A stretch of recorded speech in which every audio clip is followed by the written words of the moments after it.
और वो तमाम उपाय हम करके उस दुख से हमको निजात पाए। तथागत ने कहा दुख का कारण बता दिया उन्होंने, जन्म लेना दुख का कारण है,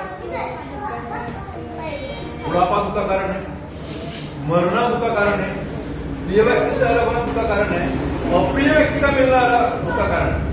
ये सारी बातें भगवान बुद्ध ने हमको बता दी, लेकिन ये सारी बातें बताने के बाद उसका उपाय भी तथागत ने बताया। और उस सही में हम चाह रहा है का पालन तो हम इन तमाम चीजों हमको सारी चीजें बता देने के बावजूद हम किसी बात के ऊपर उस पर हम अमल करते हैं क्या? जब हम अमल नहीं करेंगे तो हमें तो दुख होने वाले आज हमारे लोग उस तरह कहना चाहते हैं जो अपने आप को व्हाइट कलर पढ़े लिखे लोग समझते हैं,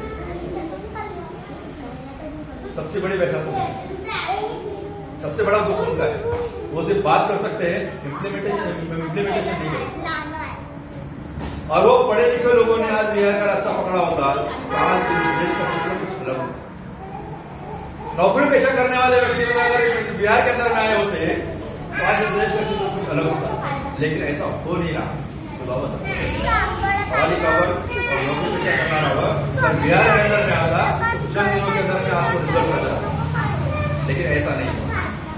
हम अपेक्षा कर रहे हैं स्लम में रहने वाले लोगों से, उन्होंने परिवर्तित होना चाहिए, उनमें चेंजेस आना चाहिए। अरे स्लम में रहने वाले व्यक्ति के अंदर में आप जाके बताओगे तो उसको 4 मिनटों के अंदर में उसको बताओगे तो चेंजेस कर लेगा।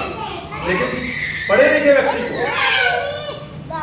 अगर आप बताओगे, पढ़े लिखे व्यक्ति को अगर आप समझाओगे तो वो मानने को तैयार नहीं होता, वो तो अपनी टॉलरेट करके होता, मैं तो इतना पढ़ा लिखा हूं, आपने को क्या समझाओगे। और बाबा साहब कहते हैं ना, एक शिक्षित व्यक्ति को समझाने के लिए उसको एक तरह के पल्ले बिठाता है, तो दूसरे शिक्षक को पकड़ के लेके आता है तो पहला वाला उठ के भाग जाता है। ये बाबा साहब कहते हैं। तो ये विचार करने वाली बात, तो शिक्षक आदमी को समझाने की बात आती है तो तुम मेरे को तुमसे ज्यादा समझदार मैं हूँ, वो नहीं करता, मैं तुम्हारी क्यों सुनूंगा। तो ये चित्र पढ़े लिखे बैठ लोगों के अंदर में है, ये चित्र झोपड़पट्टी में झोपड़ी में रहने वाले आदमी में नहीं है। उनको अगर समझाना चाहे वो बिल्कुल समझने के लिए तैयार हो जाता है। लेकिन पढ़ा लिखा वेल क्वालिफाइड आदमी अपने आप को इतना विद्वान समझता है, बुद्धिज्म के बारे में कोई नॉलेज नहीं होगा, लेकिन अपने आप को इतना ग्रेट समझता है, ढेर से बढ़कर कोई इस तरीके की भूमिका आज समाज के अंदर में। तो ये चित्र हमको बदलना पड़ेगा। आज हम देखते हैं कि अन्य धर्मों की हम बात करते हैं, कंपेरिजन कर रहे हैं। क्या कंपेरिजन करोगे हम लोग? क्या कंपेरिजन करने वाले? हमको कंपेरिजन जब हमें करते कि भाई देखो यार जुम्मे के दिन मुसलमान के तो मस्जिद के अंदर में लोगों की भीड़ लगी, तांता लगा, लोग वहां पे जाते हैं नमाज पढ़ने के लिए। संडे को देखो तो चर्च में लोग जाते हैं, गुरुद्वारा में लोग जाते हैं, मंदिरों में लोग जाते हैं, हजारों की संख्या में। लेकिन बुद्ध बिहार में थोड़ा ये बात हम करते हैं, लेकिन सही में बात करने वाले लोगों ने ये समझ अपने दिल में झांक कर देखना चाहिए, अपने आप को टटोलना चाहिए। क्या ये सारी चीजें हम लोगों को बताते वक्त हम खुद बिहार में जाते हैं? संडे को एक बार तो हम बिहार में आते हैं क्या? अरे वो तो छोड़ दो, कोई बुलाता तब भी हम बिहार में आते हैं क्या?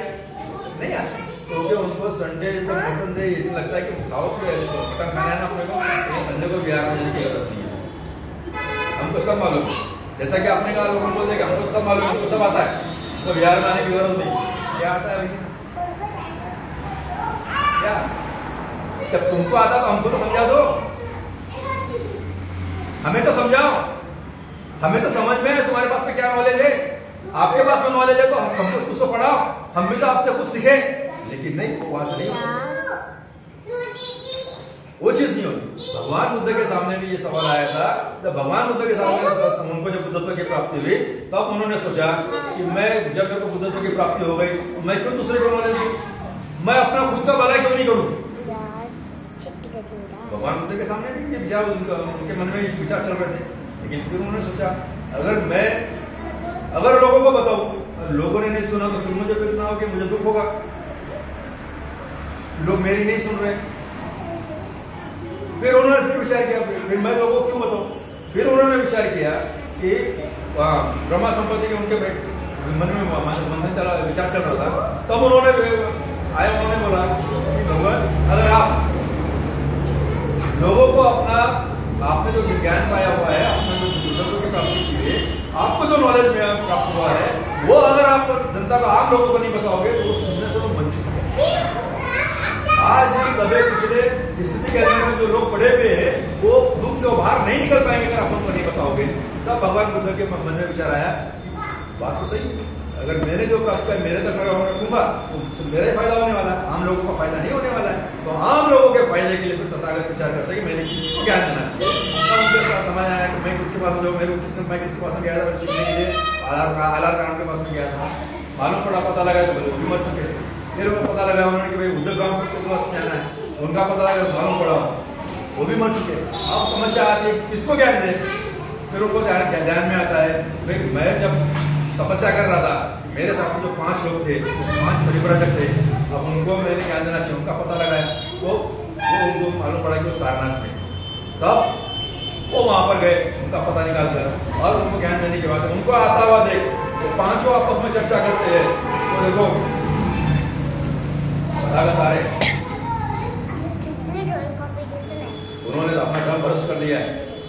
हमको उनका सम्मान करना नहीं, उनके पांव धोने के लिए पानी नहीं देना है, उनको बैठने के लिए आसन नहीं देना है, उनको हमें कुछ भी नहीं कहना है। सारे लोगों ने अपनी अपनी बातें कर दी। लेकिन जैसे जैसे भगवान बुद्ध सही बातें गए, जैसे उनके करीब पहुंचे, कोई भी 5 लोग अपने शब्दों पे, अपनी बातों पे अटल नहीं रहे। एक बूढ़ा पानी लेकर उनके पांव धोने गया, किसने पांव पूछ दिया, किसी ने बैठने के लिए आसन दिया।